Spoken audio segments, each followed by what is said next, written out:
देवियों सज्जनों देवता जैसे मेरे दोस्तों, फेसबुक पे मेरे फरिश्ते जैसे फ्रेंड, नमस्कार, अस्सलाम वालेकुम, सत श्री अकाल।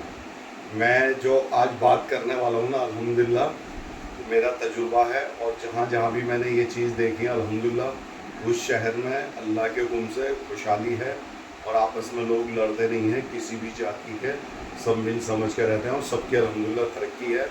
और शॉपिंग करने भी वो लोग 4 व्हीलर में जाते हैं, सभी लोग, सभी सभी गांव के लोग, सभी शहर के लोग, अल्हम्दुलिल्लाह। मैंने ये बात मेरी जो है उनके लिए है जो मस्जिद के ट्रस्टी हैं, या क्या बोलते हैं, ये तुम्हारा देवबंद में जो है वहाँ से ये ऑर्डर आना चाहिए। और मैंने ये देखा भी मस्जिदों के जो ट्रस्टी बनाया गया है वो माफिया लोगों को बना दिया गया है, और वो लोग सही फैसले कर नहीं रहे हैं। मैंने उनसे कहा भी मस्जिदों में ताले क्यों डालते हो, कह रही ये कुत्ते आ जाएंगे, बिल्ली आ जाएंगे, और जैसी नमाज होती है किसी की शहर में तुरंत ताला डाल दिया जाता है। मैंने मस्जिद में अल्हम्दुलिल्लाह सुना है कि भी मस्जिदों में पहले दरवाजे नहीं थे, ताले नहीं थे, और मस्जिदों में ताले डालना गलत है। ये भीड़ महाराष्ट्र में, वहाँ एक मरकज़ है, वहाँ बयान हुआ था कि भाई मस्जिदों में ताले नहीं होने चाहिए, और टॉयलेटों में भी ताले नहीं होने चाहिए। कहीं कहीं टॉयलेट मस्जिद के बाहर होती हैं और वो चालू होती हैं, तो वहाँ पे वो लोग 5 रुपये लेते हैं, और नहाने के 10 रुपये लेते हैं। तो अभी बेरोज़गारी भी है, तो मैंने ये देखा है कि अभी जो नाइट ड्यूटी लोग, बुज़ुर्ग लोग कर रहे हैं, उनकी पगार सिर्फ 4,000 होती है। 4,000, 5,000, 6,000, इससे ज़्यादा होती नहीं है। तो ये अमल अल्लाह को शायद पसंद आ जाएगा अल्हम्दुलिल्लाह, कि भी मस्जिदों के ताले खुलने चाहिए, और माफिया जो ट्रस्टी बने हुए हैं वो हटने चाहिए। ट्रस्टी तो आलिम होना चाहिए, जाहिल और माफिया का क्या लेना देना है ट्रस्टी बनने का।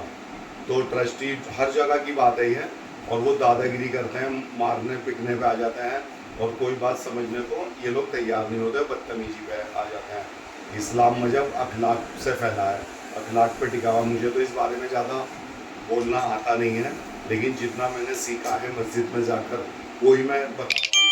तो यही अमल, मस्जिद के ताले खुलने चाहिए, टॉयलेट के ताले खुलने चाहिए पूरे हिंदुस्तान के अंदर या पूरी दुनिया के अंदर, और जहाँ पे भी मस्जिद के ताले खुले हुए हैं वो लोग खुशहाल हैं।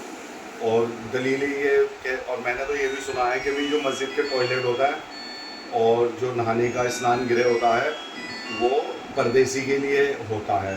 कभी कभी किसी परदेसी को इमरजेंसी होती है, कहीं कहीं पर सरकारी टॉयलेट है नहीं, वो भी मैं जानता हूँ, वो भी मैं बताऊँगा, लेकिन वीडियो लंबी हो जाएगी।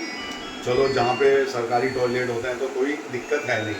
तो मैं इतना जानता हूँ कि भी अगर मस्जिद के ताले खोल दिए गए और टॉयलेट के ताले खोल दिए गए तो अल्हम्दुलिल्लाह पूरी दुनिया में अच्छे लोगों के हाथ में सत्ता आ जाएगी। अल्लाह ने कहा है कि भी तुम सुधर जाओ तो फिर तुम सत्ता में आ जाओगे। तो इस बारे में ज़रा आप ध्यान दो।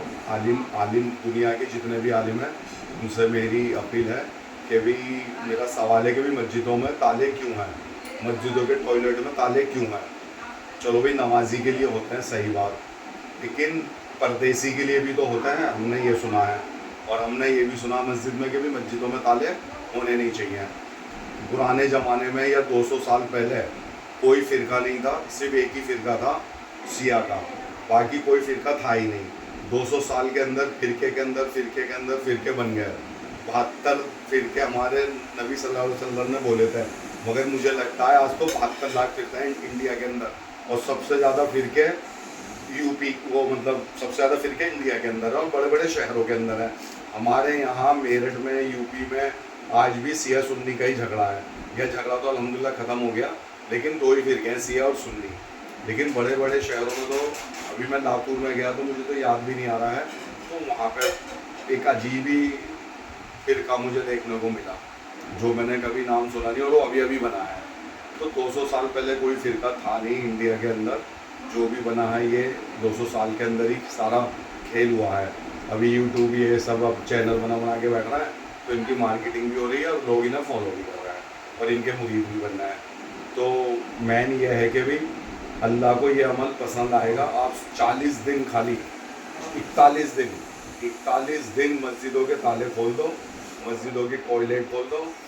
और अगर आपको ऐसा लगता है कि भी कोई दिक्कत होती है तो बेरोज़गार मोहल्ले के अंदर बहुत लोग हैं, उनको जॉब पे रख लो, तो वो क्या होगा, सुबह से शाम तक तो चलो पब्लिक ही देख लेगी, नाइट ड्यूटी भी लोग कर रहे हैं, उनकी 4,000 6,000 पगार होती है, तो नाइट ड्यूटी में वो लोग आ जाएंगे।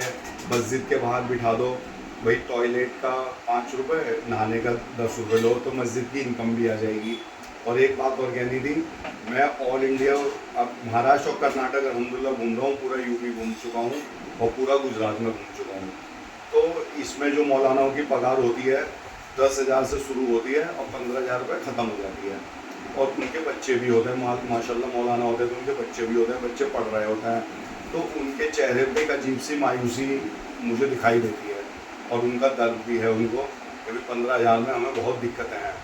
तो ये भी सोचना चाहिए कि भाई महंगाई बढ़ रही है और एक आलिम आदमी की पगार 15,000 रुपये कहाँ से शोभा देता है। एक मजदूर आप लेने जाओ, वो 9 बजे आएगा, 5 बजे काम छोड़ देगा दावे के साथ और 600 रुपये लेके जाएगा और काम भी वो स्लो करेगा। कुछ लोग हैं ईमानदारी से भी करते हैं, और तो 600 रुपये पगार तो भाई रोज की दिहाड़ी उसकी है, तो ये तो आलिम है। तो 15,000 रुपये में उनको दिक्कत हो रही है, सभी को दिक्कत है, एक आदमी खुश नहीं है इसमें, तो एक भी मौलाना खुश नहीं है, सबको परेशानी है। मान लो किराए का मकान भी लेंगे तो उनको भी दिक्कत है, फैमिली नहीं रख पाते हैं, वो लोग अकेले रहते हैं, खाना चलो भी समाज में से आ जाता है, लेकिन फिर भी 15,000 में दिक्कत है और लोगों पे मकान है नहीं, बहुत से मौलाना लोगों पर। तो इस बारे में सरकार को, और जो देवबंद के लोग हैं, बरेली के लोग हैं, बड़े बड़े आलिम